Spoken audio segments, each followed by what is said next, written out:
Today we solve question number 5. Question is D, E, F are respectively the midpoints of sides BC, CA and AB of triangle ABC so that first BDEF is a parallelogram, second area of DEF equal to 1/4 of area of ABC and third area of BDEF equal to half of area of ABC। Question में ABC एक triangle है, D BC का mid point है, E CA का mid point है और F AB का mid point है। तो फर्स्ट में प्रूव करना है कि BDEF इज ए पैरेललोग्राम। तो इस बड़े ट्रायंगल में देखिए ABC में E और F CA का मिड पॉइंट है और F AB का मिड पॉइंट है। तो मिड पॉइंट थ्योरम से क्या हो जाएगा कि EF पैरेलल होगा BC के और EF इक्वल होगा BC के हाफ के। तो यहां हम लिखेंगे फर्स्ट में कि E and F are midpoints of CA and AB respectively in triangle ABC. So EF parallel to BC और BC के ही लाइन पर D है तो हम EF पैरेलल टू BD भी लिख सकते हैं। तो यहीं पर लिखेंगे कि EF पैरेलल टू BD और इसको फर्स्ट सपोज कर लीजिए। और सेकेंड BC का मिड पॉइंट है D, तो BD और DC दोनों इक्वल होगा। तो हम सेकेंड में तो लिखेंगे कि EF equal to half of BC, तो हाफ ऑफ BC के जगह हम BD लिख देंगे। तो EF इक्वल टू BD। इस क्वाड्रिलेटरल में देखिए कि BDEF में BD इक्वल हो गया EF के और BD पैरेलल भी हो गया EF के। तो किसी क्वाड्रिलेटरल में एक पेयर जो अपोजिट है वो इक्वल भी हो और पैरेलल भी हो तो एक क्वाड्रिलेटरल पैरेललोग्राम होगा।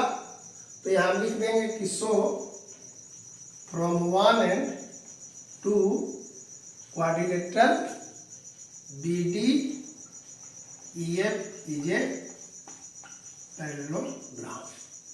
और यही फर्स्ट में प्रूव करना था कि BDEF is a parallelogram. Second proof करने के लिए देखिए यहां पर DC भी EF के पैरेलल होगा क्योंकि D भी क्या है BC पर ही है और EF BC के पैरेलल भी है। तो हम यहां लिख देंगे कि सिमिलरली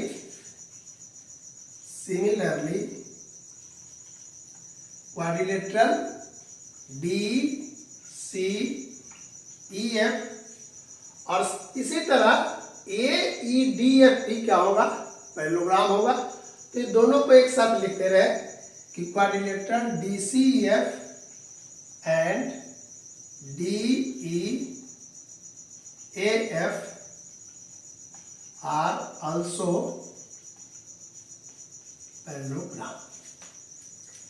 अब देखिए यहां पर BDEF पैरेललोग्राम हुआ और FD डायगोनल है। तो ये डायगोनल क्या करता है, ये दोनों कॉन्ग्रुएंट ट्रायंगल बनता है। तो इस दोनों का एरिया क्या होगा इक्वल होगा। तो हम लिखेंगे कि FD डायगोनल है, लिखेंगे कि इन quadrilateral BDEF FD is a diagonal, so area of BDF equal to area of DEF। इसी तरह DCE का एरिया क्या होगा DEF के इक्वल होगा और ई ए एफ का एरिया भी क्या होगा, इसके इक्वल होगा।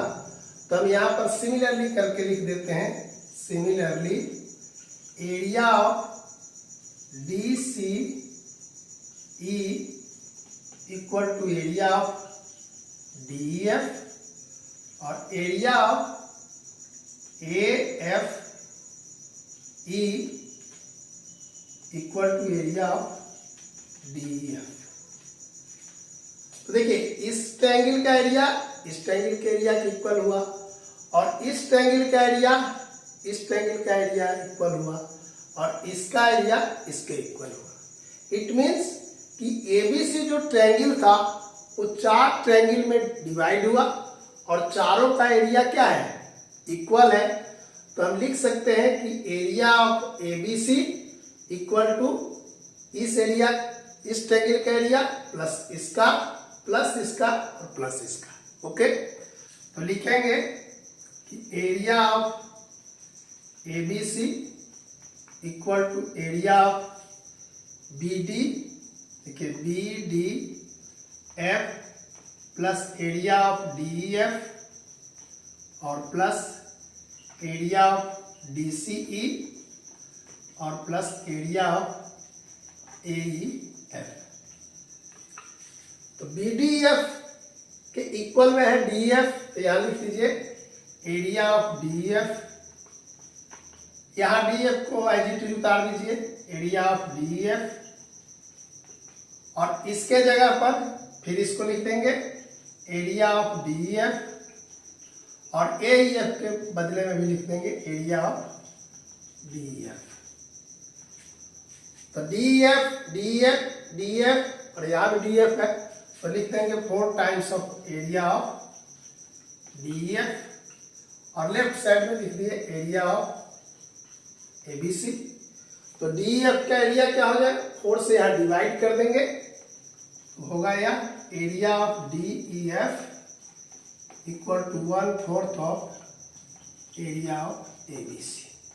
और यही सेकंड में प्रूफ करना था। अब देखते हैं थर्ड में बी डी ई एफ। तो बी डी एफ का एरिया क्या होगा, यह और यह इक्वल है, तो हम लिख देंगे 2 times of area of D F. तो लिखेंगे कि area of B D F equal to 2 times of area of D F और डी एफ का एरिया निकला है 1/4 ऑफ एरिया ऑफ एबीसी।